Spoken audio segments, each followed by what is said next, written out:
안녕하세요. 사주팔자 속에 자연이 담겨 있고 자연 속에 사주팔자가 담겨 있습니다. 그래서 사주를 자연학이라고 하죠. 자, 오늘은 어떤 자연이 사주 속에 담아 있는지 한번 살펴보도록 하겠습니다. 자, 오늘의 사주와 자연 시간에는 흙이 건축이 되어서 쓰러진 나무가 사주팔자에 그리고 자연에 나타난 것을 설명드리도록 하겠습니다. 자, 어떻게 해서 흙이 건축이 됐고 쓰러진 나무가 됐는지 한번 보시도록 하겠습니다. 자, 이 자연 보이시죠? 특히 이 나무요. 쓰러져 있죠? 자, 충남 논산시의 천호산행 중에 겨울이었습니다. 겨울이지만 아주 포근한 날씨였거든요. 영상 9도라고 합니다. 자, 엄청난 나무가 뿌리채 제껴져 있죠? 보이시죠? 자, 산흙이 나무 뿌리를 붙잡고 있고 뿌리도 땅속에 파고들어서 든든하게 서 있는 나무입니다. 원래. 그리고 땅이 꽁꽁 얼어붙겠죠. 겨울이면은 영하 몇 도로 내려가니까. 그래서 꽁꽁 얼어붙다 보니까 더욱 단단하게 나무가 고정되어 있어서 잘 서 있다는 얘기죠. 그런데 갑자기 기온이 올라가면서 꽝꽝 얼은 땅이 온도가 올라가면서 아이스크림 녹듯이 녹아버린다는 얘기죠. 건축이 된다는 얘기죠. 그러니 나무 뿌리가 제껴지면서 거대한 거목이 넘어진 겁니다. 바로 이런 경우죠. 그러니까 겨울 내 건축된 땅에 뿌리를 박고 있다가 꽝꽝 얼으면 잘 서 있던 나무가 온도가 올라가면서 땅이 아이스크림 녹듯이 녹아버려서 이렇게 뿌리채 제껴져 버렸다는 얘기죠. 거목이. 자, 사주팔자에서도 흙의 질을 잘 가늠해야 됩니다. 그래서 혹 건축이 되지 않았는가, 또 건축이 된 흙으로 인해서 뿌리가 약해지니 나무가 쓰러지지는 않았는지 이런 걸 잘 가늠해야 된다는 얘기죠. 이러한 나무가 제껴진 사주팔자도 있고 땅의 질도 있다는 얘기입니다. 자, 그러면 사주팔자를 보면서 이러한 자연의 현상이 어떤 것인지 살펴보도록 하겠습니다. 자, 이 사주팔자인데요. 임술년, 개축월, 갑진일, 정묘시에 태어나신 분 사주입니다. 자, 이 사주가 땅의 질이 좋지 않아 가지고 절벽거려서 이 큰 나무가 제껴질 수 있는 사주팔자가 되겠습니다. 왜 그렇게 되는지 사주 형국을 파악해 봐야 알겠죠. 사주 형국을 파악하기 위해서 오행의 분포부터 알아보겠습니다. 먼저 일간이 내편부터 알아볼까요?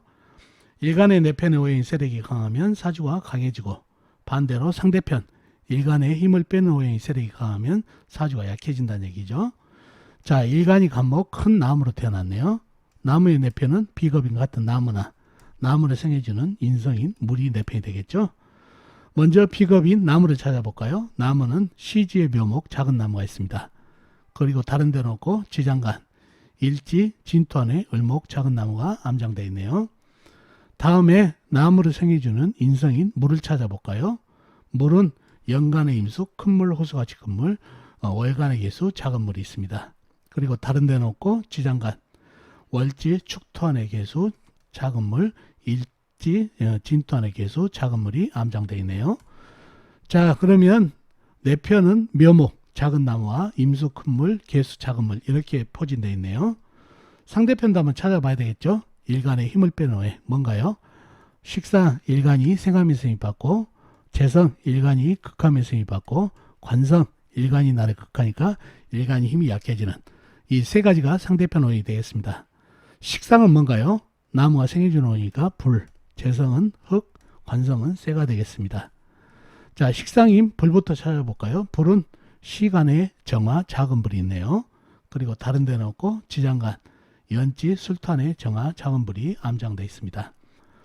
다음에 재성인 흙을 찾아볼까요? 흙은 연지의 술토, 큰 흙, 그 다음에 월지의 축토, 작은 흙, 일지의 진토, 큰 흙, 광활한 대지가 있습니다. 그리고 다른 데 놓고 지장간에도 없고요. 다음에 관성인 쇠를 찾아볼까요? 쇠는 사주팔자에 나와 있는 건 없고 지장간, 연지, 술토 안에 신금, 작은 쇠가 암장되어 있는 정도입니다. 자, 그러면 상대편의 세력도 대단하죠. 정화, 작은 불, 그 다음에 진토, 축토, 술토, 큰 흙, 작은 흙까지. 내편은 임수, 개수, 묘목 이렇게 있는데 사주 강약 갖기가 좀 애매한가요? 좀 더 깊이 들어가 보자고요. 자, 내평이 묘목이 있죠. 묘목은 나한테 힘을 주고 있나요? 아니죠. 묘목은 나한테 힘을 주기보다는 정화를 생해버리네요. 목생화로.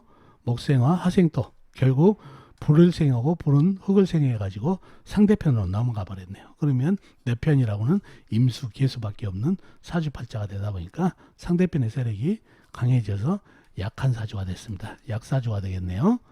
그런 사주팔자가 됐네요. 자, 그럼 영신은 뭔가요? 영신은 큰 물, 임수가 되겠죠. 임수 손으로 내려보면 사주가 최약사주까지 내려가겠죠. 계수 하나 내 편이고 묘목은 상대편 넘어갔다고 그랬죠. 그러니 최약사주가 됐다는 얘기죠. 그런 사주팔자가 됐고 운에서 오면 좋은 희신은 뭘까요? 바로 쇠가 되겠습니다. 사주에 강한 흙도 토생금으로 설을 해주고 금생수 수생목으로 이어진 통간 억부로서 좋은 희신이 쇠기운이 되겠습니다. 쇠도 큰 쇠가 되겠죠. 경금이나 신금이 오면 좋겠네요.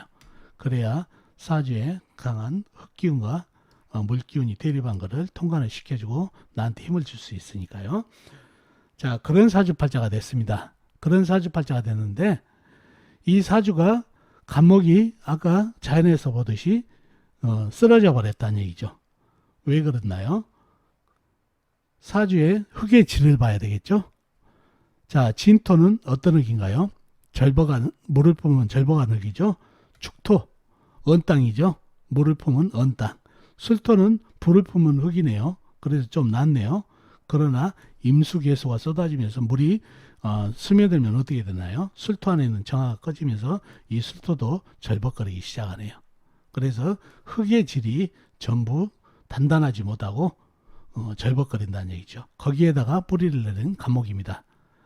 자, 겨울이죠. 한겨울이 돼서 꽁꽁 얼어가지고 뿌리를 잡아주거나 괜찮겠죠. 현재는 꽁꽁 얼어서. 그러나 날이 풀리게 되면 그러죠. 풀리게 되면은 이 땅들이 다시 아이스크림 녹듯이 절벅해진다는 얘기예요. 꽁꽁 얼었던 것이 영상으로 온도가 올라가면서 절벅거리게 되면은 이 뿌리를 잡고 있던 흙이 느슨해지기 때문에 바로 넘어질 수 있는 그런 사주팔자가 됩니다. 그래서 이 사주에서는 재성, 즉 흙의 질이 좋지 않다는 얘기죠.